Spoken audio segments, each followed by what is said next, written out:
Olá, meu amigo, minha amiga, estamos de volta com mais um Portal do José. Hoje para mais um encontro num dia em que nós estamos testemunhando que as coisas lá no lixão da história não estão muito fáceis. Deserções, traições claras, pessoas que se comportam como verdadeiros Judas depois de terem ficado tanto tempo ao lado do inelegível. E, além disso, outras situações estão afetando o ânimo dessas pessoas, como, por exemplo, o comportamento do comandante do Exército Brasileiro. Essas pessoas nutriram durante um bom período a ideia que as Forças Armadas do Brasil legitimaria uma espécie de golpe aqui para entronizar no poder do nosso país a figura do ex-presidente da República. E hoje eu vou mostrar para vocês aqui algumas declarações que funcionam com verdadeiras pás de cal sobre a imaginação, a ilusão que essas pessoas tinham.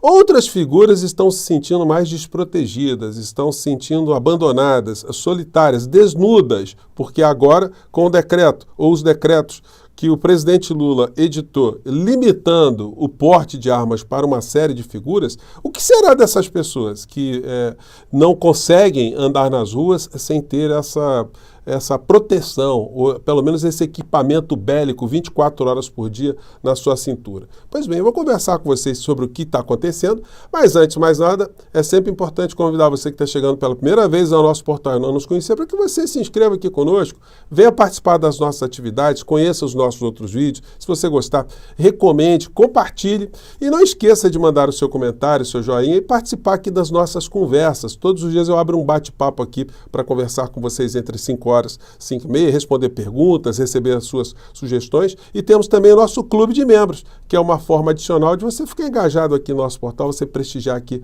os nossos encontros, tá bom? Então, vamos seguir em frente. Gente, muita coisa acontecendo, né? Já mostrei para vocês hoje o personagem mais cedo, do Paulo Guedes, e que denota muito como a figura do inelegível está caindo num ostracismo mais rapidamente do que a vã filosofia poderia imaginar. Eu sempre disse para vocês que quando o inelegível ele se tornasse uma figura imprestável para a estrutura de poder aqui no nosso país, ele seria esmagado.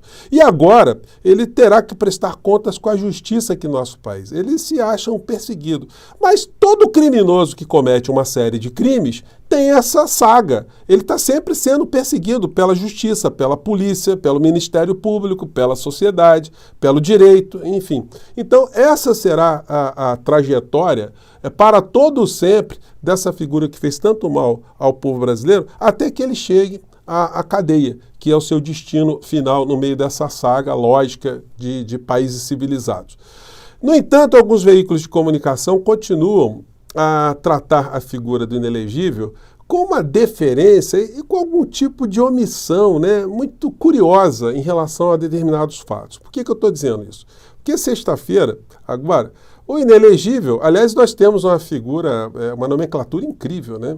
É o inelegível comendador, ou comendador inelegível, recebeu uma comenda lá no município de Goiás, aliás, no município de Anápolis, em Goiás, e isso demonstra que o inelegível está tão por baixo que ele vai aceitar convite para qualquer coisa. Se tiver o aniversário de um cãozinho poodle, pode convidar que ele vai. De repente ele vai querer vender lá os kits de aniversário dele, né? Enfim, mas a matéria é essa aqui.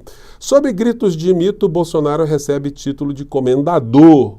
Ex-presidente recebeu comenda em Anápolis, Goiás, e disse que campanhas de desarmamento precedem ditaduras, né? Isso é uma conversa fiada. Ele repete essa mentira o tempo todo, de que as ditaduras vêm sempre depois de desarmamento da população, e as pessoas vão acreditando nisso, né? Eu queria saber onde é que ele vê esse tipo de ligação fática, onde é que isso aconteceu de fato, né? Enfim, e aí eu fui pesquisar essa comenda aqui. Lá pelas tantas ele disse: se eu nada representasse para a nossa pátria, depois daqueles números do TSE, não me estariam perseguindo até hoje, não teriam de forma bastante nebulosa me tornado inelegível. Qual crime? Corrupção não foi, abuso de poder econômico não foi. Bom, isso é só na cabeça dele, né? Que levar joias sem nenhum tipo de declaração não é corrupção, fazer o que ele fez junto do Ministério da Educação com os seus amigos supostamente religiosos, isso aí não é corrupção. usar os bens públicos para fins eleitorais, isso para ele não é corrupção, enfim. Além de tantas outras situações que aconteceram e outras que estão eclodindo agora. Nós temos uma diferença de mais de 200 bilhões de reais no orçamento, né, que o Tribunal de Contas vai ter que se debruçar para entender que mágica foi essa. E aí eu fui ver que comenda é essa lá do município de Anápolis, né? Comenda Gomes de Souza Ramos. Não descobri quem é o senhor Gomes de Souza Ramos, certamente deve ter sido uma pessoa muito bacana lá em Anápolis. Mas é o seguinte, vocês acham, encheu lá o auditório, né? Mas vocês acham que todo mundo foi lá por causa de Bolsonaro? Aí quando você dá uma olhada, eu tive essa curiosidade, né? 36 pessoas receberam também a comenda. Aí o cara vai receber uma comenda, leva a família, né? Leva a esposa, os filhos, os amigos, enche, né?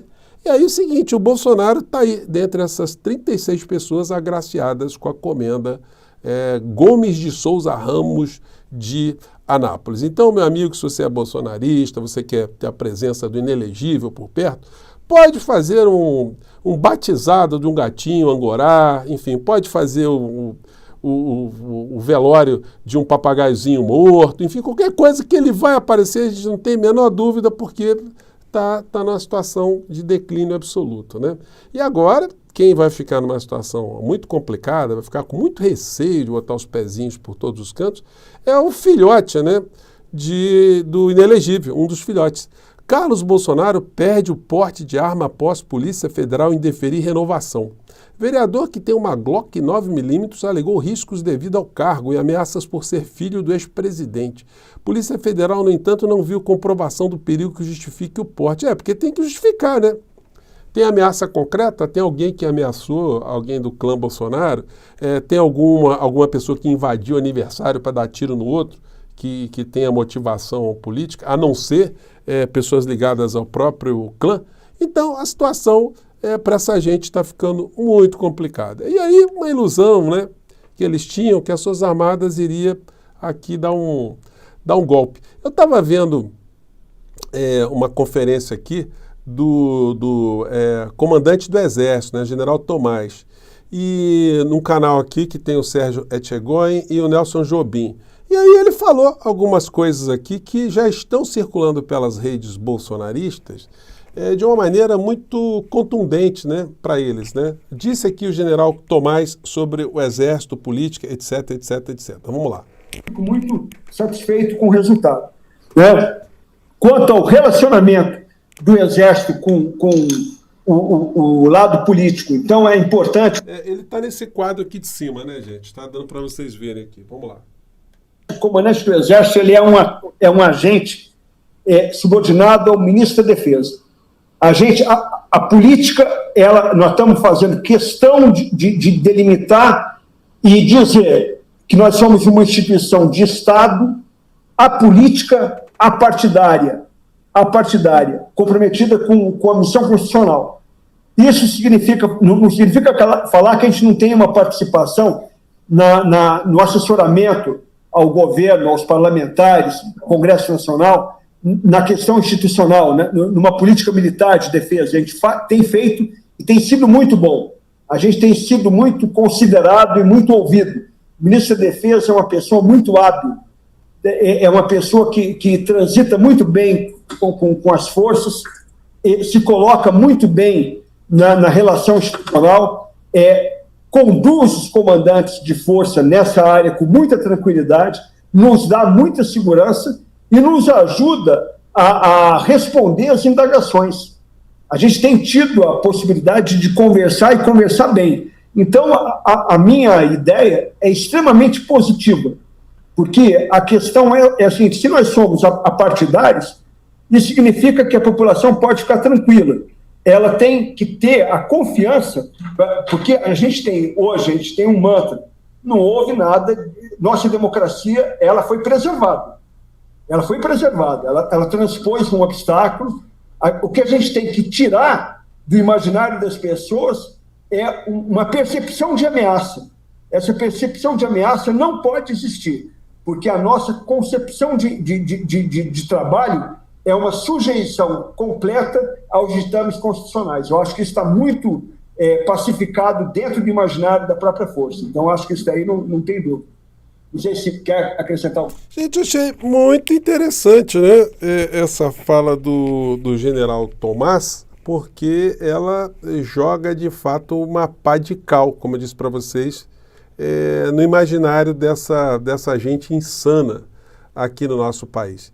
Bom, gente, o nosso papo hoje é um pouquinho mais curto, né? Eu tinha que vir falar sobre essas questões aqui com vocês. Espero que vocês tenham curtido aqui o nosso encontro de hoje. E no próximo Portal do José teremos certamente mais novidades aqui para compartilhar com vocês, além dessas outras tantas, né? Afinal de contas, estamos chegando domingo tem muito material aí para a gente conversar, tá bom? Eu fico por aqui mais uma vez, um grande abraço e até o nosso próximo encontro. Tchau!